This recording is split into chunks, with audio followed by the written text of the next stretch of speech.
नमस्कार. सर्वप्रथम तुमचं सर्वांचं इथे निरामय केअर सेंटर मध्ये मनापासून स्वागत.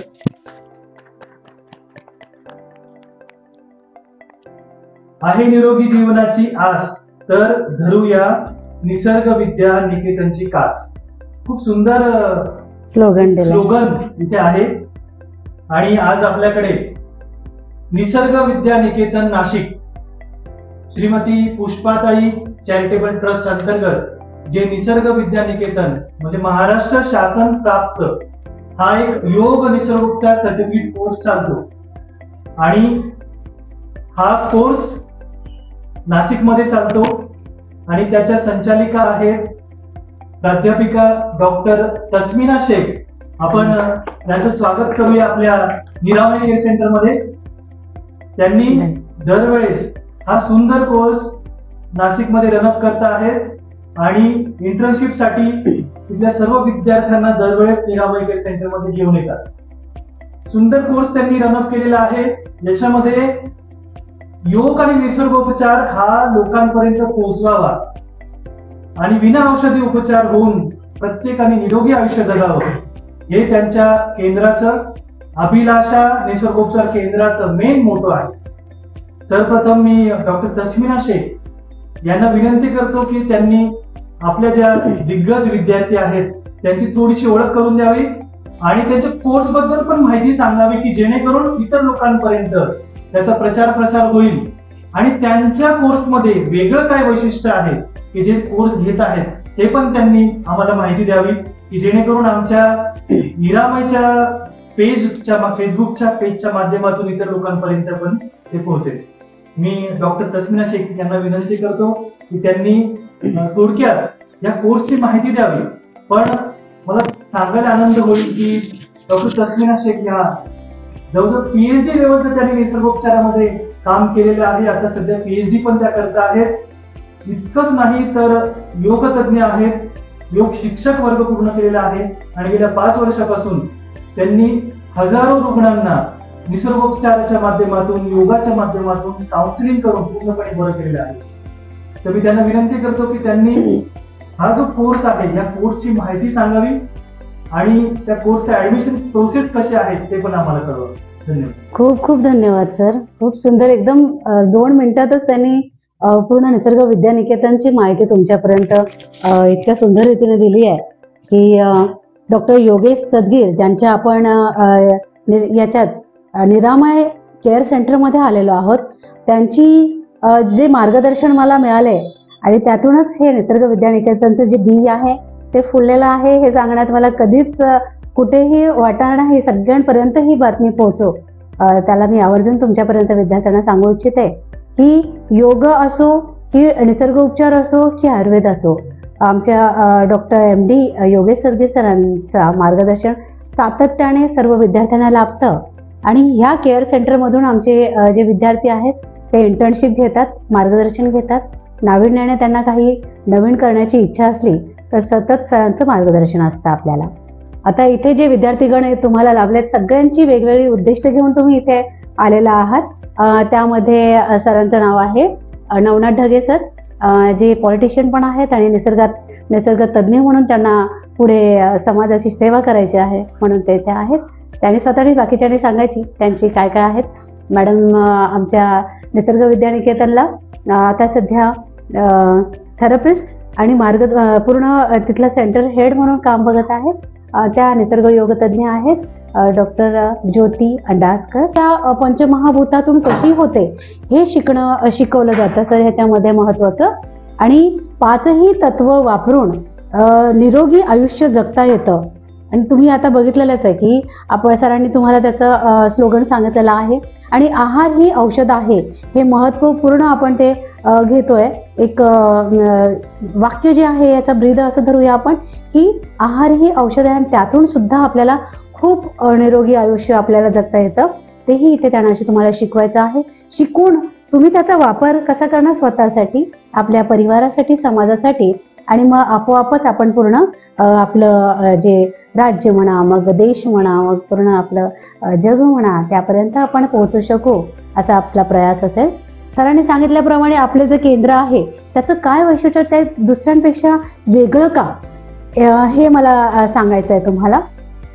की आपलं जे केंद्र आहे आता दुसरंच वर्ष जरी चालू असलं तरी नाशिकमध्ये या केंद्रातून जे पास होऊन गेलेले विद्यार्थी आहे सगळ्यात जास्त पर्सेंटेजमध्ये आपल्या योग व निसर्ग उपचार जो कोर्स आहे 1 वर्षीय शासनमान्य कोर्स, चिकित्सा व्यवस्थित तुमच्याकडनं करून घेतल्या जातात आणि पेशंटवर तुम्हाला ते प्रॅक्टिस करून घेतलं जातं. ही एक महत्त्वाची बाब आहे की केवळ सर्टिफिकेट पुरता हा कोर्स मर्यादित नसून तुम्ही त्या चिकित्सा स्वतःसाठी वापरून बाकीचे रोगी जे आहेत त्यांना निरोगी कसं कराल हे तुम्हाला शिकवलं जातं. ते एक महत्त्वपूर्ण तिथे तुम्हाला आहे.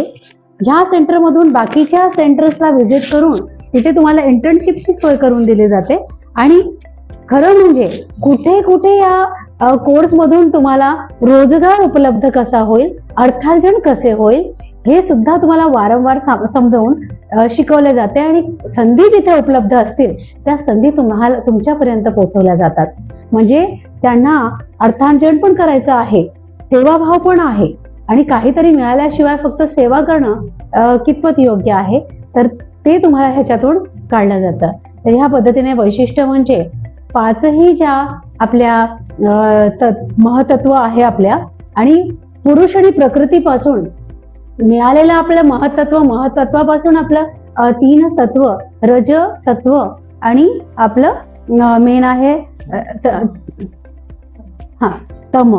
तर हे आपल्या त्या तम आणि रज तत्वापासून बनलेली जी आपली पुरुष मानव प्रकृती आहे त्या प्रकृतीला आपण कशा पद्धतीने निरोगी करू हे जर व्यवस्थितपणे निसर्गोपचार तज्ञांनी शिकलं तर पुढच्या पिढीला आपण ॲलोपॅथीपासून बाहेर घेऊन जाऊया आणि निसर्ग उपचार आपला जो सगळ्यात जुना असा जो उपचार पद्धती आहे ती सर्वांपर्यंत पोहोचवूया अशी माझी अपेक्षा आहे.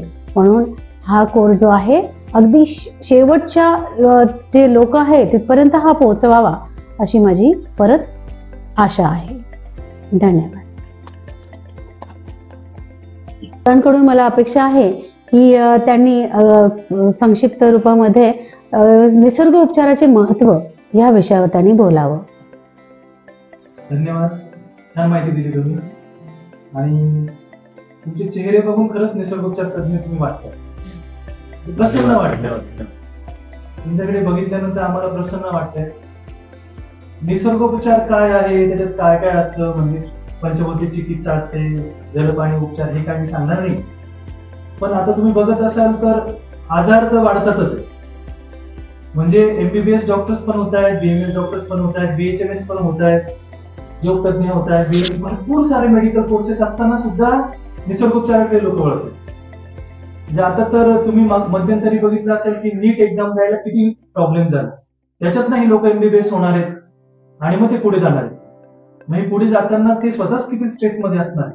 एवढं सगळं रिसर्च झालं तरी कोविडमध्ये कुणी वाचू शकलं नाही.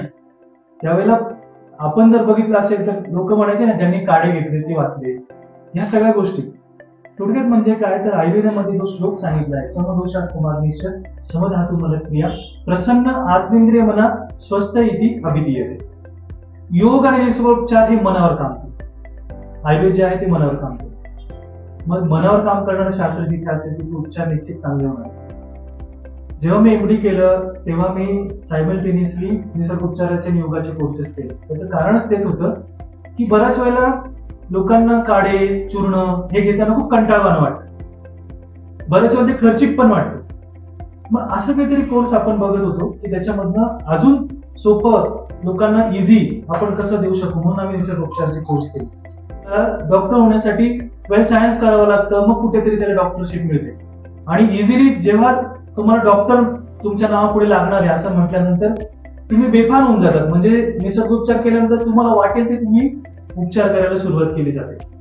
पण हे लक्षात येत नाही की आपण कुठून हा कोर्स केला, आपल्याला ह्या सगळ्या गोष्टी माहिती झाल्या आहेत का. मग आपण हा मेन आपला मोठो ठरवला पाहिजे की आपण निसर्गोपचार का बरं शिकतो, कशासाठी शिकतो. मग शिकण्याच्या आधी तुम्हाला या सगळ्या गोष्टी क्लिअर असणं खूप गरजेचं आहे. तसं पाहिलं तर एकदम छान आहे. म्हणजे पंचभौतिक चिकित्सा तुम्ही केल्या साधं तुम्ही बघा ना, निसर्ग उपचारामध्ये जलचिकित्सा, दिवसभर पाणी प्या, निरोगी राहा, लिंबू पाणी प्या, अजून चांगला फायदा, बरोबर आहे ना? इतकं साधी जरी उपचार पद्धती केली तरी त्याचा फायदा होतो. माती उपचार काहीच नाही ना, स्वस्तात मस्त काम आहे. ज्यांना काही व्याधी झाल्या असेल तिथे माती लेप केला वगैरे तर ती काय सांगायची गरज नाही, त्यातून फरक पडतो. लपेट, थंड लपेट असतील, काय काय काय काय उपचार नाहीये, आणि सगळं अतिशय खर्चिक आहे, बरोबर? खूप खर्च करावा लागतो आपल्याला. नाही, काहीच नाही, पण हे योग्य तज्ञांनी गाईडलाईन दिलं तर आपल्याला त्याचा फायदा होतो. आता तुम्ही हा कोर्स करताय, हा कोर्स करत असताना तुम्ही त्या कोर्सच्या खोलवर घुसा. लगेच आता तुम्ही आज 2-3 दिवसात तुम्हाला एखादा आजार कळाला बद्धकोष्ठता, लगेच त्याच्या मागे लागून लगेच त्यांना उपचार द्यायला सुरुवात करू नका. एखादं तुम्हाला काही मॅडमने शिकवलं तुम्हाला तर लगेच त्याच्या मागे लागू नका. जसं मॅडम बद्दल मी सांगतो, त्यांनी खोलवर निसर्गोपचार शिकला, एंड पर्यंत जाऊन, ते पण हाऊसवाईफ असताना मेरठमध्ये जाऊन राहिला. त्या मध्ये मध्ये त्यांचे कोर्सेस चालूच असतात. तसं तुम्ही खोलवर निसर्गोपचाराचं ज्ञान घ्या. आणि जेव्हा तुम्ही खोलवर, मग याचा अर्थ काय असं वाटतं तुम्हाला? कारण योग, आयुर्वेद, निसर्गोपचार हे मुळापासून आजार बरे, म्हणून मी खोलवर म्हणतो. आणि जर शिकायचं असेल तर मनापासून शिका. ते 1-2 महिने शिकल्यानंतर लोक सोडून देतात, त्याची इंटर्नशिप करत नाही, काही नाही. आम्ही एका सेंटरला जाऊन किती वेळा 10 दिवस राहून आम्ही इंटर्नशिप केली. आरोग्यधाम सेवा केंद्र आहे, आमचे जे गुरु आहेत विश्वासराव मंडलिक, त्यांच्याकडे आम्ही राहून इंटर्नशिप केली 10 दिवस. मग कळतं की अरे बाबा निसर्गोपचार किती छान आहे. नियम स्वेदन, वाफ दिल्यानंतर पेशंटला बरं वाटतं, साध्या हळदीच्या पाण्याच्या गुळण्या केल्या तरी पेशंटला बरं वाटतं. या किती छोट्या छोट्या गोष्टी आहेत. म्हणून निसर्गोपचार शिकताना तुम्ही या सगळ्या गोष्टी केल्या तर उत्तम. आणि योगाची साथ त्याच्यामध्ये आहेच. तुम्हाला योग शिकल्यावर तुम्हाला त्याचा चांगलाच फायदा होणार आहे. आता हे सगळं करत असताना मेन काय माहिती का, की सर आणि आम्ही दोघं जण सामाजिक काम करतो, बरोबर आहे?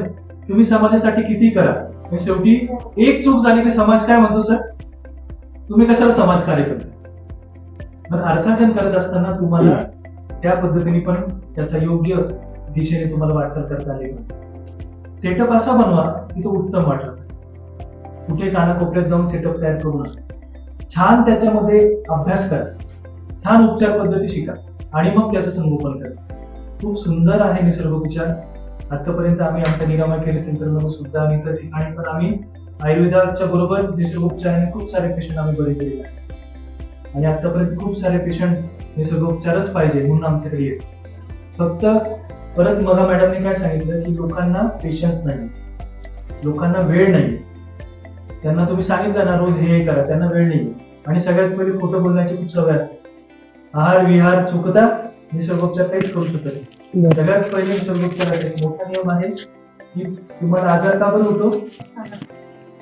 अजून काय, निसर्गोपचाराचा मेन मोठा असा आहे निसर्गाच्या नियमांचं उल्लंघन तुम्हाला व्याधी होते. निसर्गाच्या नियमांचं उल्लंघन केलं तर तुम्हाला व्याधी होते, बरोबर आहे? नियम जर आपण पाळले तर काही अडचण नाही. नियमच कोणी पाळत, म्हणून आपल्याला त्यांच्या नियमाप्रमाणे, पेशंटच्या नियमाप्रमाणे आपले नियम टाकून त्यांना जर बरं करता आलं तर खरं तुम्ही निसर्गाच्या सर्टिफिकेशन तुम्हाला मिळालं. म्हणजे नुसतं सर्टिफिकेट घेऊन त्याचा काही उपयोग नाही. आता तुम्ही शिकले, तुम्हाला एखादं त्यांनी शिकवलं सगळं, आज तुम्हाला आज तुम्ही इथे आले, हे सगळं बघितलं, तुम्ही अजून वेगवेगळ्या ठिकाणी झाले, सगळं बघितलं तर बघून उपयोग नाही. माझ्या आतापर्यंतच्या 15-16 वर्षाच्या प्रॅक्टिस मध्ये प्रत्येक रुग्ण, प्रत्येक पेशंट हा वेगवेगळा. म्हणजे यावेळेस त्याला हे केलं तर पुढचे त्याला फरक पडेल असं नाही. म्हणजे एखाद्याची गुडघी दुखी असेल ना, आपण त्याला लेप दिला किंवा आपण लपेट दिली, आपण त्याला स्वेदन केलं तर पुढच्याच त्याला फरक पडेल असं काही नाही. प्रकृतीप्रमाणे प्रत्येकाची शरीर प्रकृतीप्रमाणे बदलतं. भरपूर अभ्यास करा, निष्णात निसर्गोपचार तज्ञ व्हा आणि मग तुम्ही आपली प्रॅक्टिस सुरू करा. मला बोलायची संधी दिली त्याच्याबद्दल धन्यवाद. खूप सुंदर, खूपच सुंदर. बोलायची इच्छा आहे पण काय